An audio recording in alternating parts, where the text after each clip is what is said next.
రోజు రోజుకి నీ ఊరొచ్చా, నీ ఇంటికొచ్చా, నీ నట్టింటికొచ్చా అని చిరుతపులులు రెచ్చిపోతున్నాయి. ఇటు ఫారెస్ట్ ఆఫీసర్లేమో అసలు చిరుతపులిని పట్టుకుంటే నాకేంటంట అన్నట్టు కూర్చున్నారు.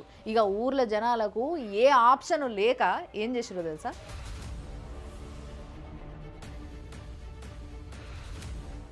ఏందిది పొలానికి కంచేసినట్టు అట్లా మెడ చుట్టూ కంచేసుకున్నారు వీళ్ళు అని అనుకుంటున్నారా?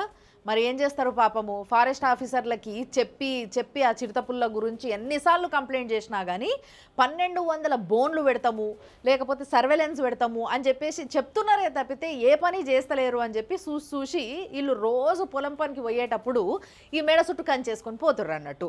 ఒకవేళ చిరుతపులి దాడి చేసినా కూడా వెంటనే ఫస్ట్ మెడ పట్టుకుంటుంది కదా, సో అట్లా మెడ పట్టుకునికి వచ్చినప్పుడు దానికే ఉల్టా గాయమయ్యి అది పారిపోతుంది అనేది వీళ్ళ లాజిక్. ఇదంతా జరిగింది మహారాష్ట్రలో ఉన్న పూణేకి దగ్గరలో పెంపర్కేడ్ అనే విలేజ్లో. నువ్వు నా దగ్గరకు వచ్చినా నేను నీ దగ్గరకు వచ్చినా డేంజర్ నీకే అన్న రేంజ్లో ఈ చిరుతపులులు బెంగళూరులో ఉన్న బన్నేరుగట్ట జూ పార్క్కి పోయిన వాళ్ళతో ఏం చేస్తున్నాయి చూడు.